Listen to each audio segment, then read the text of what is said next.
Hello there, everybody. Happy Tuesday to you. It is September 10th, 2019. Let's talk some baseball. This is going to be a rather long video. This is for subscribers, and then I'm making it public to everybody later on tonight after the game start.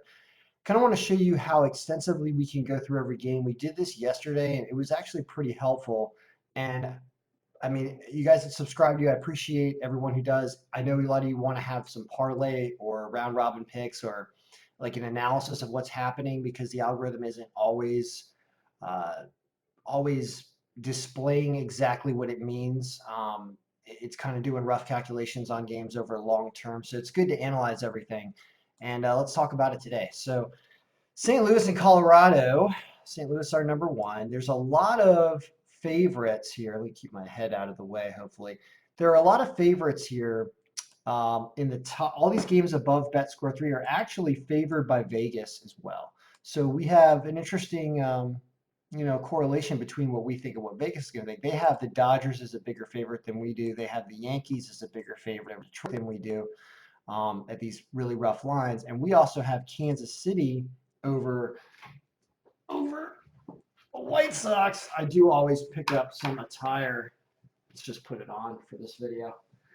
They'll probably win. I have a Kansas City shirt from being at that stadium, and I have a White Sox coat from being at the White Sox stadium for a very rainy game that stunk. Anyway, so we've got Kansas City over them, and also we have Pittsburgh to get over San Francisco. That was a nice pick last night. So let's go through and say, a lot of these games that are favorites, do we agree? Do we agree with the order? You can see that some of them have better lines than others. So let's go down a game-by-game breakdown so that we can really know everything we're going to do. And then as well, I have a round robin file. I've been giving this away for free, but I probably should sell it because it's doing more things now. And if you want to use it, it could be very helpful in how you're going to craft parlays and round robins. So we talk about that as well. All right, so Atlanta and Philadelphia. We have Atlanta heavily favored by win strike percentage here, looking like 8-5 game against Vargas because Max Fried's really good. That's a good pick. They're only minus 165. I guess that's because they're on the road and Philly is really fighting with them for the playoffs. But Atlanta did win last night. That's a pretty solid pick, and that's a pretty reasonable line for Fried pitching against Vargas, who also has a winning record. But the lineups are in for this game right now already, and Philly's lineup's better. Their bullpen ERA is more solid.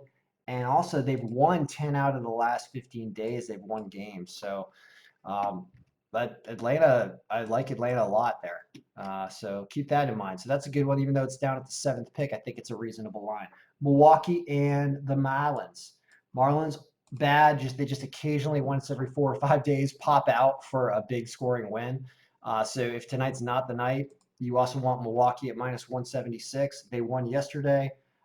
Here you have everything in favor of Milwaukee. Lineup, everything. Yeah, the Marlins lineup factor is really low. So Milwaukee's a good bet on the money line at 176 for a potential round robin or price. So let's start putting those games in there as we go, right? I said that we really like Atlanta and we like Milwaukee so far, right?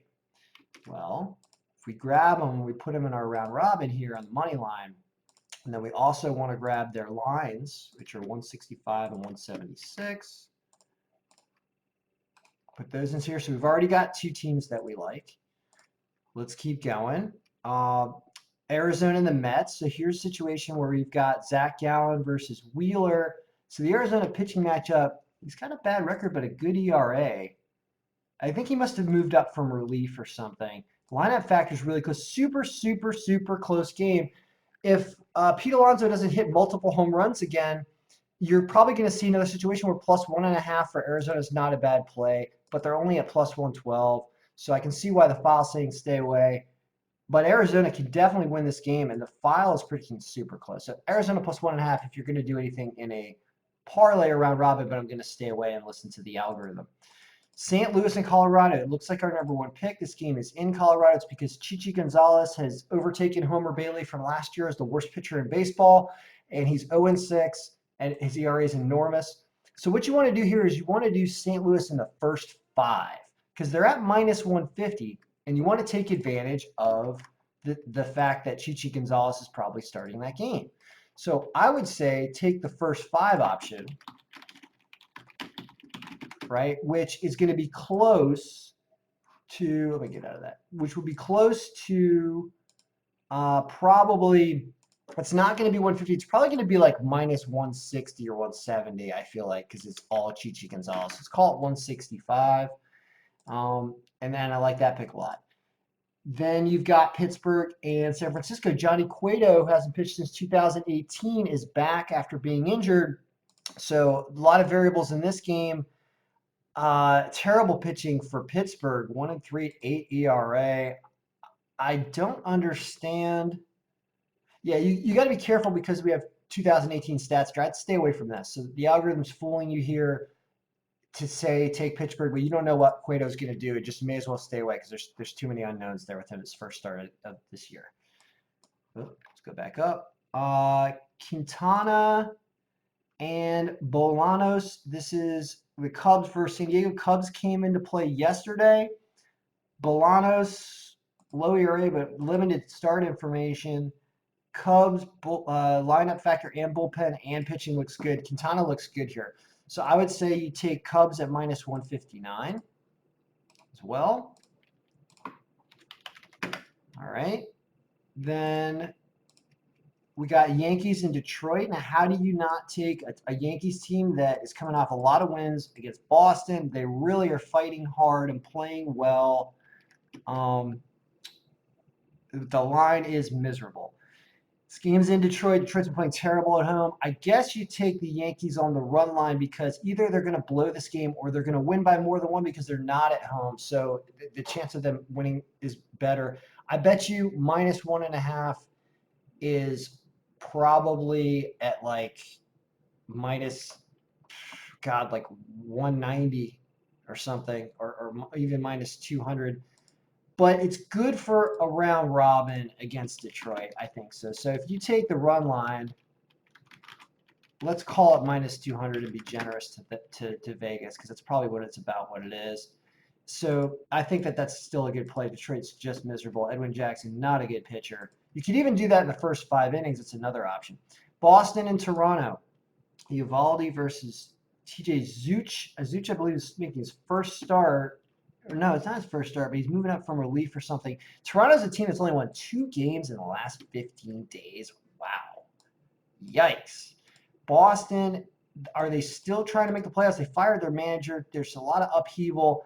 This is a tougher game than you think because Boston's not playing well. You can see their win percentage is still down at 34%. It's not that big compared to the other ones that have big win percentages. Like the Mets would essentially beat Boston right now, 40 to 38% in that comparison. So I feel like that minus 152 is not actually a good line for them there. And with Eovaldi, I got limited stats for Eovaldi because of didn't he move over? I don't know. I would say stay away from this game. The algorithm is doing some weird things there with pitching. So and Boston's not playing well. So Boston's how many games have they won? 6 games in the last 50. They're just not. I wouldn't take either one of those teams. I don't know what to do there. So stay away. Tampa Bay and Texas. Tampa Bay's a team that's woken up lately, and Texas, I have not been impressed with, but they do have Lance Lynn going at home. This is a nice pitching matchup. Look at that. Yarborough. Yikes. It likes Tampa Bay, who's minus 134. I don't know.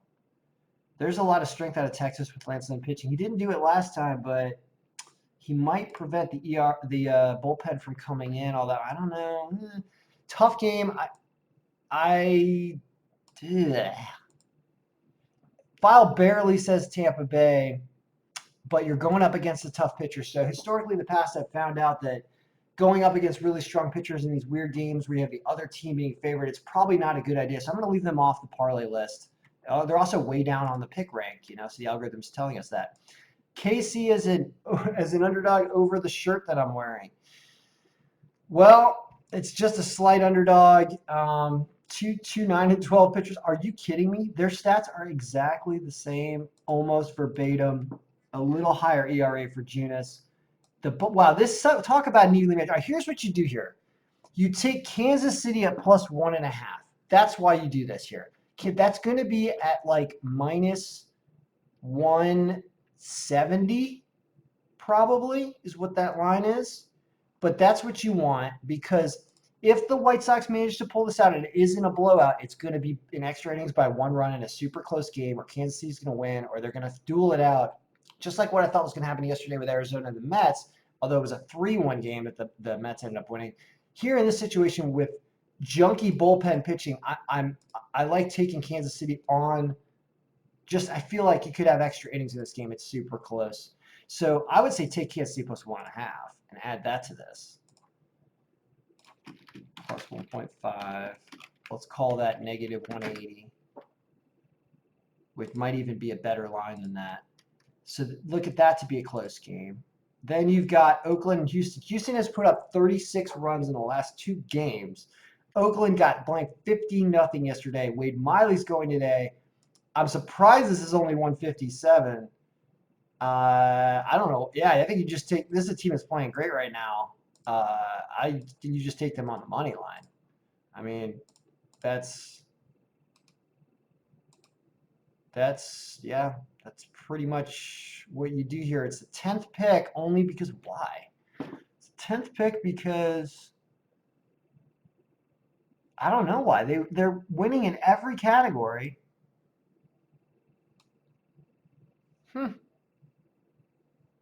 Why? Is Oakland hot lately or something?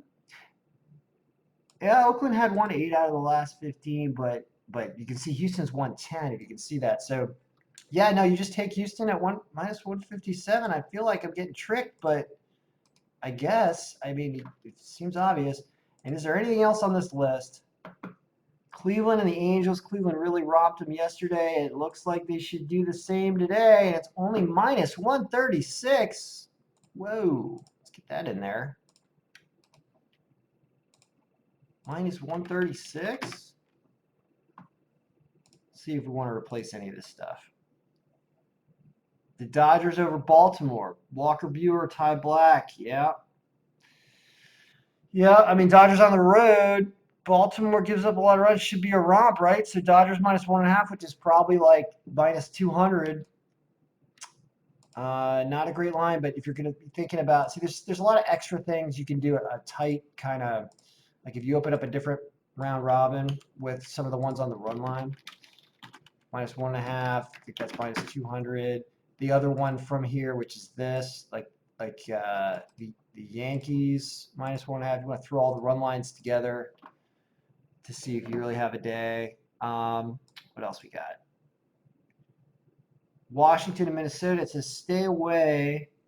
Anibal Sanchez Forza because you're up against Barrios.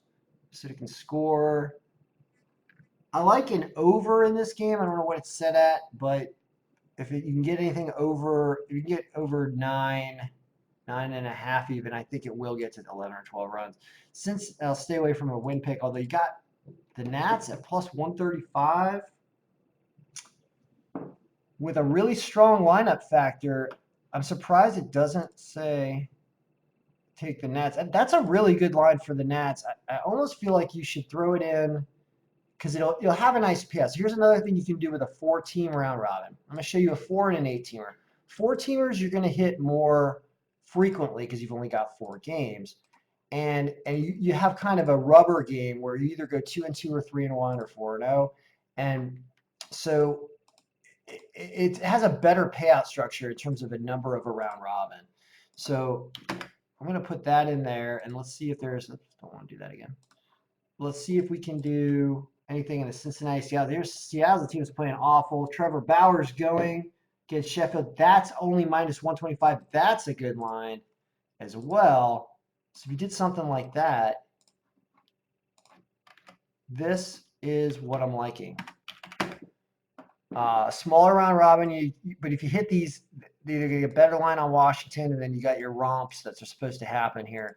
Then your 8-teamer here, this is like a $243 bet. Sometimes some casinos let you do 50 cents a bet. You can get this thing down to, I try to bet like $100 a day for fun. And $121 pays $1,000 if you hit all 8 of these. If you start to lose something, like say the Yankees don't cover against Detroit, your payouts start to go down. Say Kansas City doesn't cover also. You start to get on 6-2, and you only make a little bit of money.